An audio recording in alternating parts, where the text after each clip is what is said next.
Hello students, my name is शैली शर्मा और समास की सीरीज में आज हम समास का दूसरा प्रकार यानी कि तत्पुरुष समास को समझाएंगे कि ये क्या है। पहला समझाया था हमने अव्ययी भाव। अगर जिसने वीडियो नहीं देखी अव्ययी भाव वाली या समास की फर्स्ट वीडियो नहीं देखी है वो मेरे चैनल पर जाकर वीडियो देख सकता है। तत्पुरुष समास पहले समझेंगे है क्या।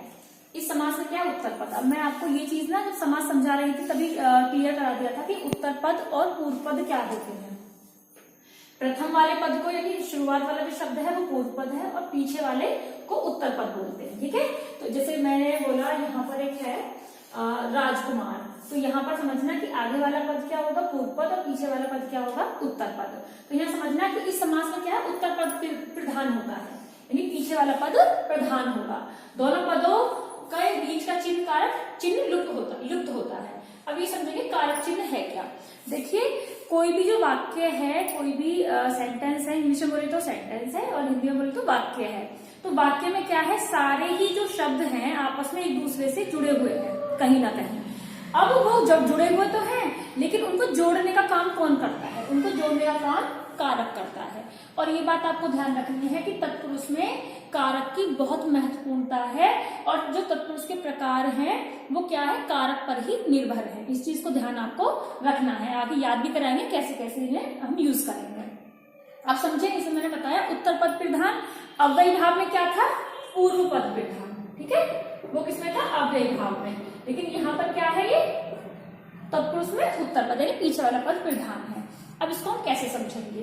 अब ध्यान रखना कारक चिन्ह लुप्त हो रहा है। अब कारक चिन्ह क्या है वो हम आगे समझते हैं। जैसे मैंने एक यहाँ पर लिखा है राजा का पुत्र, एग्जाम्पल के तौर पर क्या लिखा है राजा का पुत्र, सॉरी राजा का कुमार। राजा का पुत्र भी हो सकता है वैसे राजपुत्र, लेकिन एग्जाम्पल क्या है राजा का कुमार।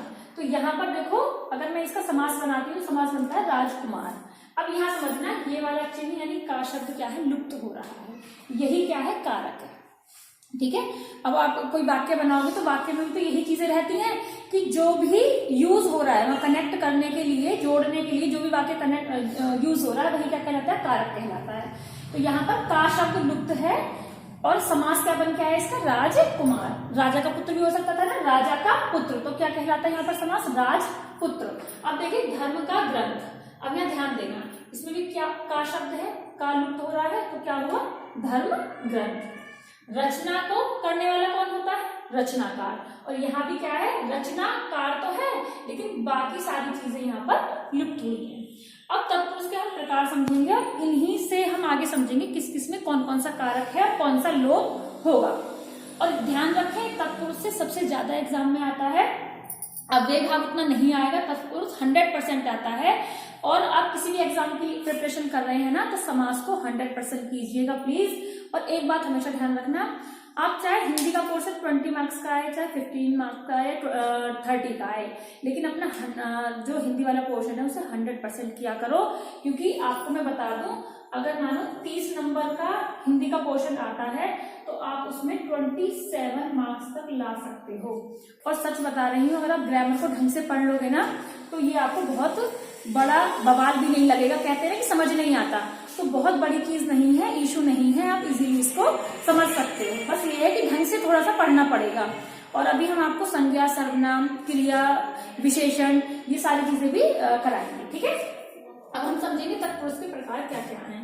अब विभक्तियों के अनुसार क्या है इसके 6 प्रकार हैं। अगर हम कारक की बात करें तो वहां पर क्या होते हैं कर्ता को इंक्लूड किया जाता है, यानी प्रथम विभक्ति क्या होती है ये होती है कर्ता। लेकिन तत्पुरुष में आपको कर्ता को नहीं पढ़ना है, आपको पढ़ना है कर्म को। कर्ता से यहाँ पर कोई लेना देना नहीं है, हमें शुरुआत करनी है कर्म से। ठीक है, अगर हम इसका यूज करते तो कर्ता नहीं होता, लेकिन हमें इसका यूज ही नहीं करना तो हम इसे भूल जाएंगे, इसको यहाँ पर ध्यान नहीं रखना है।